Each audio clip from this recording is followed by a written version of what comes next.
ہیں 5 چیزیں ضروری ہیں جس میں ایک دائمی قبضہ بھی ہے، جس سے حلال مروجہ کا رد ہوتا ہے اور متاع کا رد ہوتا ہے. اچھا، اس کے بعد کہا گیا عورتیں کیسی ہونی چاہیے؟ بولے غیر مصافحات ولا متخذات اخدان. لونڈی سے اگر شادی کرو، پہلے تو لونڈیاں تھی، تو لونڈیوں کے لیے یہ بیان ہے کہ وہ زانیہ نہ ہوں. مصافحات کا مطلب ہوتا ہے زانیات علانیتاً، اس لیے کہ بازار حسن میں شاہدان بازاری اپنا جسم بیچنے والی عورتیں 2 ہی طرح کی ہوتی ہیں، ایک کھلی ایک چھپی. کھلی ہے وہ ہر ایک سے اپنا جسم بیچتی ہیں، اور ایک چھپی رہتی ہے، رکھیل ہوتی ہے، وہ 2 ایک کی. تو وہ تو کھلی ہے، وہ مصافحات ہے، اور یہ جو چھپی ہے رکھیل ہے یہ متخذات اخدان ہے. ان دونوں سے شادی نہیں کر سکتے آپ اگر لونڈیاں ہیں تو. ہاں اگر یہ توبہ کر لیں تو آپ ان سے شادی کر سکتے.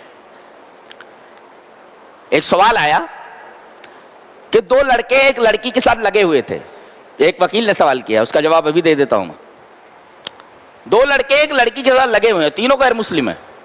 اب وہ لڑکی جو ہے ان دونوں لڑکوں میں سے کسی سے پریگننٹ ہو گئی، وہ حاملہ ہو گئی.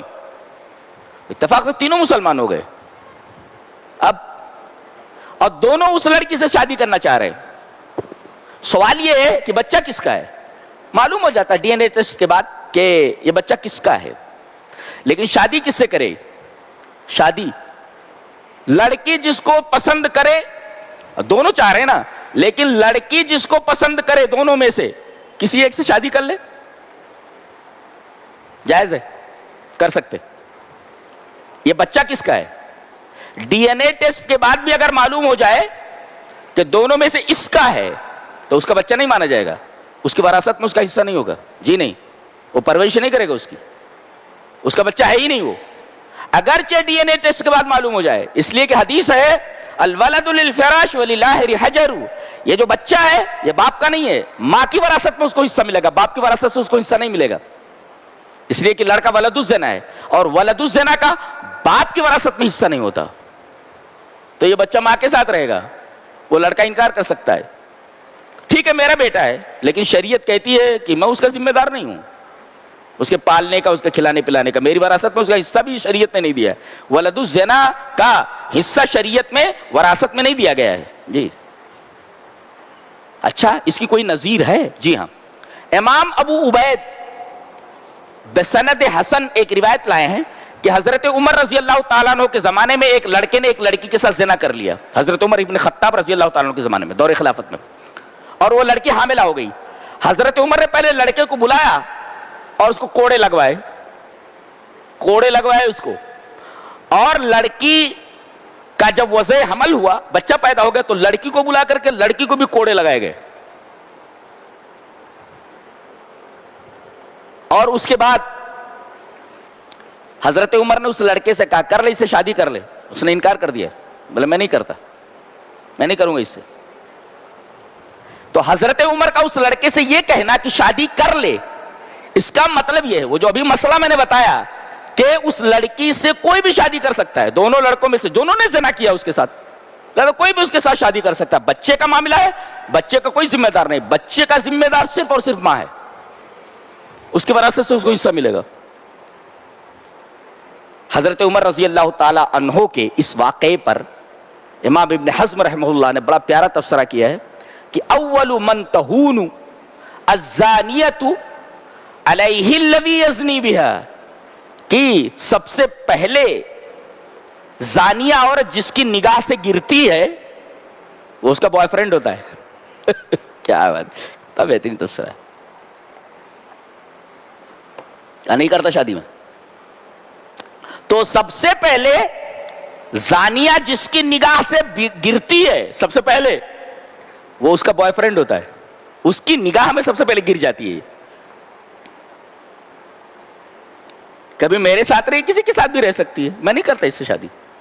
لہذا عورتوں کو عفت مآب ہونا چاہیے. ہماری مائیں اور بہنیں غور سے سنیں، اللہ تبارک و تعالی نے حضرت مریم کی بڑی تعریف فرمائی، بار بار ان کی عفت کا تذکرہ ہوتا ہے. کنواری ہیں لیکن اپنی عفت کی حفاظت کی بار بار اللہ تبارک تعالیٰ ان کی تعریف کرتا ہے. مسئلہ سمجھ میں آیا؟ جواب دے دو گے نا؟ وہ لڑکا وارث نہیں ہوتا، وہ باپ کا، وہ ماں کی وراثت میں اس کو حصہ ملے گا. ولد الزنا کا باپ ذمہ دار نہیں ہوتا.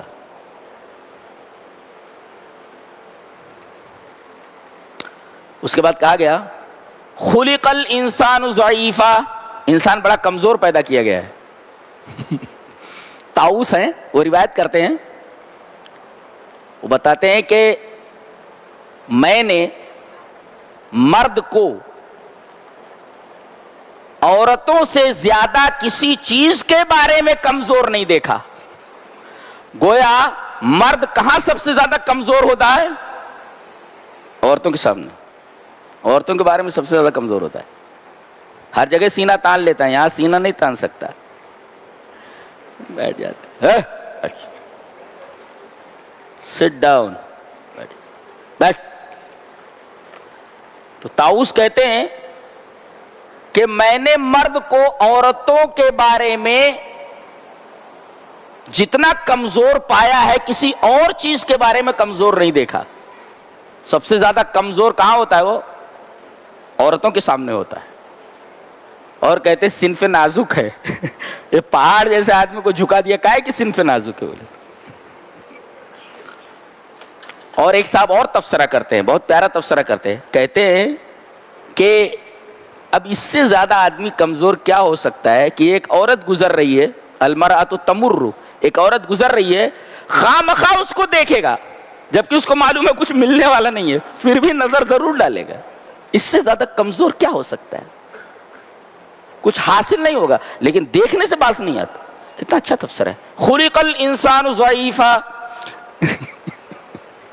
انسان کو کمزور پیدا کیا گیا. سبحان اللہ و بحمدہ. اس کے بعد آگے فرمایا گیا یا ایھا الذین آمنوا لا تاکلوا اموالکم بینکم بالباطل، باطل طریقے سے مال مت کھاؤ، حرام مال مت کھاؤ. کتنے لوگ ہیں دوسروں کو ڈبو کر بیٹھے ہوئے ہیں، چونا لگا کر بیٹھے ہوئے ہیں، دوسروں کو چونا لگایا اور اپنی زندگی بنا لی. ایسا ہے. تو باطل طریقے سے مال ایک دوسرے کا مت کھاؤ، یہ مال کی حفاظت ہے. اور اس کے بعد فرمایا گیا وَلَا تَقْتُلُوا أَنفُسَكُمْ، اپنے آپ کو قتل مت کرو، یہ جان کی حفاظت ہے. تو وَلَا يَقْتُلْ بَعْضُكُمْ بَعْضًا، تم میں سے بعض کا قتل نہ کرے، یہ بھی ہے، یہ انفسکم کا بھی مطلب. اور ایک مطلب یہ ہے کہ وَلَا يَقْتُلِ الْإِنسَانُ نَفْسَهُ، انسان اپنے آپ کو قتل نہ کرے. لہذا مرسی کلنگ ہمارے ہاں جائز نہیں ہے. جی نہ انسان اپنے آپ کو قتل کرے نہ کوئی دوسرا اس کو قتل کرے. خودکشی حرام ہے. وَلَا تَقْتُلُوا أَنفُسَكُمْ، جیسے کسی کو قتل کرنا حرام ہے ایسے اپنے آپ کو آدمی قتل کر لے، جسے خودکشی کہتے ہیں، سوسائڈ کہتے ہیں، وہ بھی حرام. سوسائڈ حرام ہے اس آیت کریمہ کی روشنی میں. یہ اسلام کا تصور ہے، یہ قرآن حکیم کی گفتگو ہے، اس کی سٹائل ہے بولنے کی. اللہ ہو. آگے فرمایا گیا ان تجتنبوا کبائر ما تنہون عنہ نکفر عنکم سیئاتکم وندخلکم مدخلا کریما. بڑے گناہ سے اگر بچتے رہو تو چھوٹے گناہ اللہ معاف کر دے گا. ایسے ہی بڑے گناہوں کے بچنے کی وجہ سے چھوٹے گناہ جو ہوتے ہیں خود بخود معاف ہو جاتے ہیں. عجیب بات ہے. اچھا بڑے گناہ کون سے ہیں سمجھو اس کو. جس میں 5 چیزیں پائی جائیں وہ بڑا گناہ ہوتا ہے. نفی ایمان ہو، کہا جائے کہ اگر یہ کام کرو گے تو ایمان نہیں رہ جائے گا. اگر نفی ایمان ہو، ایمان کی نفی کر دی گئی ہو تو وہ گناہ کبیرہ ہے. یہ گناہ کرو گے، یہ کام کرو گے تو ایمان نہیں رہ جائے گا. اگر ایمان کی نفی ہو، نفی ایمان ہو تو گناہ کبیرہ ہے ایک. اور دوسرے آخرت کی وعید ہو، اگر کرے گا تو جہنم میں جائے گا، وعید ہو. اور تیسرے حد ہو، جیسے چوری کرے گا تو ہاتھ کاٹ دیا جائے گا، زنا کرے گا تو سنسار کر دیا جائے گا، کوڑے لگائے جائیں گے، حد ہے اس کے اوپر. تو گناہ کبیرہ وہ ہے جس کے اوپر حد ہو. اسی طریقے سے جس کے اوپر آخرت کی وعید ہو، اور اسی طریقے سے جس کے اوپر لعنت ہو. یہ کام کرو گے تو اللہ کی لعنت ہوگی تمہارے اوپر. جیسے علم کو چھپانا، علم کو چھپانے والے کے بارے میں کہا گیا اللہ کی لعنت ہے اس کے اوپر، تو گویا کوئی علم کا چھپانا گناہ کبیرہ ہے. اور اسی طریقے سے اللہ کا غضب. تو اللہ کا غضب، اللہ کی لعنت، حد، اور اسی طریقے سے آخرت کی وعید، اور ایک چیز اور. یہ 5 چیزیں اگر پائی جائیں تو وہ گناہ کبیرہ ہے، اور 5 چیزوں میں سے کوئی چیز نہ پائی جائے گناہ صغیرہ ہے. لہذا اگر بڑے گناہوں سے بچتے رہو گے تو چھوٹے گناہ اللہ ویسے ہی معاف کر دے گا. اس کے بعد فرمایا گیا کہ الرجال قوامون علی النساء، مرد عورتوں کے حاکم ہیں. کیوں؟ اس کی 2 وجہ بتائی گئی، ایک کسبی ایک وہابی. وہابی ہے کہ طاقت کے اعتبار سے، قوت کے اعتبار سے، دماغ کے اعتبار سے، جذبات کے اعتبار سے، ایموشن کے اعتبار سے مرد عورتوں سے افضل ہے. عورتیں اسی وجہ سے عورتوں کو طلاق کا حق نہیں دیا گیا، اس لیے کہ وہ جذباتی ہوتی ہیں، ایموشن میں آ کر کے وہ پوری خانگی نظام کو ختم کر سکتی ہیں، برباد کر سکتی ہیں. لہذا انہیں طلاق کا حق نہیں دیا گیا. ہاں خلا کی ریکویسٹ کر سکتی ہیں، طلاق نہیں دے سکتی، جذباتی ہوتی ہوں. اور کوئی نبی جو آیا دنیا میں وہ مرد ہی آیا، کسی عورت کو نبی یا نہیں بنایا گیا جی، اس لیے کہ وہ اس کا تحمل نہیں کر سکتی، مرد ہی اس کا تحمل کر سکتا ہے. تو کسی عورت کو نبیہ نہ بنایا جانا اس بات کی دلیل ہے کہ مرد عورت سے طاقتور ہے، خلقی اعتبار سے، ساخت کے اعتبار سے، بناوٹ کے اعتبار سے، جسم کے اعتبار سے، جذبات کے اعتبار سے، دماغی قوت کے اعتبار سے. تو یہ فضیلت وہابی ہے جو اللہ نے دیا ہے، عطا کیا ہے. اسی وجہ سے کہا گیا سورہ بقرہ میں وَلِلرِّجَالِ عَلَيْهِنَّ دَرَجَةٌ، حقوق تو مردوں اور عورتوں کے یکساں ہیں. جو حقوق مردوں کے وہ حقوق عورتوں کے ہیں، لیکن مردوں کو ایک درجہ حاصل ہے عورتوں کے اوپر. کیا؟ کہ طلاق کا حق مرد کو دیا گیا، عورت کو نہیں جی. اور الرجال قوامون جو کہا گیا، حاکم ہیں، ان کا کام کیا ہے؟ وہ کسی اجنبی مرد کو عورت کے پاس نہ آنے دیں. ایک قوام ہے، وہ گھر کا قیام کر رہے، وہ گھر کو قائم کر رہے. کوئی مفسدہ، کوئی خراب چیز عورت دیکھ رہی ہے تو مفاسد سے اس کو روکیں. تیسرے، اگر نماز نہیں پڑھ رہی ہے، اللہ اور اس کے رسول کے حقوق کو ادا نہیں کر رہی ہے تو اس کے اوپر اللہ اور اس کے رسول کے حقوق کو لازم کریں. یہ ساری چیزیں قوام میں آتی ہیں، یہ ساری چیزیں آپ کو کرنی ہے، اس لیے کہ قوام ہے آپ. تو یہ وہابی ہے. اور کسبی آگے بتایا گیا کہ کسبی یوں ہے کہ تم ان کے اوپر مال خرچ کرتے ہو، تو گویا کہ مال کمانے کی ذمہ داری ہے مرد کی ہے، عورت کی نہیں ہے. وہ امور خانہ داری کی ذمہ دار ہے. کمانے کے جھمیلوں سے اس کو دور رکھا گیا ہے، اس لیے کہ اس کی فطرت ہی نہیں ہے یہ. تو ایک تو وہابی اور ایک تو کسبی، ان 2 فضیلتوں کی وجہ سے مردوں کو قوام بنایا گیا ہے. اور اس میں عورتوں کے حق نہیں ہے، اس میں عورتوں کی کوئی بے عزتی نہیں ہے. اس لیے کہ اگر یہ کہا جائے کہ ایک فوج ہے، فوج میں کسی کو کمانڈر بنا دیا گیا، فوج اس کے ساتھ لڑ رہی ہے، تو کیا فوج کی وقت کم ہو گئی کسی کو کمانڈر بنانے سے؟ ارے بھئی کمانڈر اس وجہ سے بنایا گیا تاکہ ایک ترتیب کے ساتھ، ایک تنظیم کے ساتھ لڑائی لڑی جا سکے. وہ منظم کرنے کے لیے ایسا ہوتا ہے. اس میں فوجوں کے یا کسی فوجی کی توہین نہیں ہے اس میں. اب کہا جائے کہ سر کی فضیلت زیادہ ہے تو اس کا مطلب ہاتھ کی فضیلت کم ہو گئی؟ ہاتھ اپنی جگہ اہمیت کا حامل ہے جی.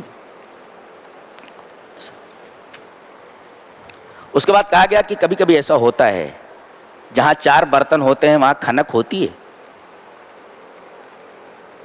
تو عورت اگر نافرمانی پر آ جائے تو پہلے سمجھاؤ، فَعِظُوهُنَّ، یہ پہلا اسٹیپ. وَاهْجُرُوهُنَّ فِي الْمَضَاجِعِ، اگر سمجھانے سے نہ مانے تو دوسرا اسٹیپ یہ ہے کہ عارضی طور پر اس سے الگ ہو جاؤ، بسترے الگ کر دو، عارضی طور پر الگ ہو جاؤ. اس پر بھی نہ مانے وَاضْرِبُوهُنَّ، پھر مارو اس کو. مارنا کیسا؟ ظالمانہ اور وحشیانہ طریقے پر مارنا نہیں ہے جیسے استاد شاگرد کو مارتا ہے. ضرباً غیر مبرح، ٹوٹ پھوٹ والی مار نہیں مارنا. فَإِنْ أَطَعْنَكُمْ فَلَا تَبْغُوا عَلَيْهِنَّ سَبِيلًا، اگر وہ راہ راست پر آ جاتی ہیں یہ 3 اسٹیپس استعمال کرنے کے بعد تو پھر ان کو تنگ نہ کرو، زندگی گزارو، چلنے دو. اور اگر اس کے بعد 3 اسٹیپس کے بعد بھی اگر سمجھ میں بات نہیں آتی ہے تو لڑکی کے خاندان کا ایک آدمی اور لڑکے کے خاندان کا ایک آدمی، حکمین، دو حکم بیٹھے اور وجہ نزاع تلاش کریں کہ بات کیا ہے، وجہ کیا ہے بگاڑ کی. اگر بات بنتی ہے یرید اصلاحا، اگر اصلاح ہو جاتی ہے تو بہت اچھا ہے، اور اگر اصلاح نہیں ہوتی تو وہیں پر حکم فیصلہ کرنے کی طلاق ہو جاتی ہے، طلاق دے دیں، ختم، بات کو ختم کریں.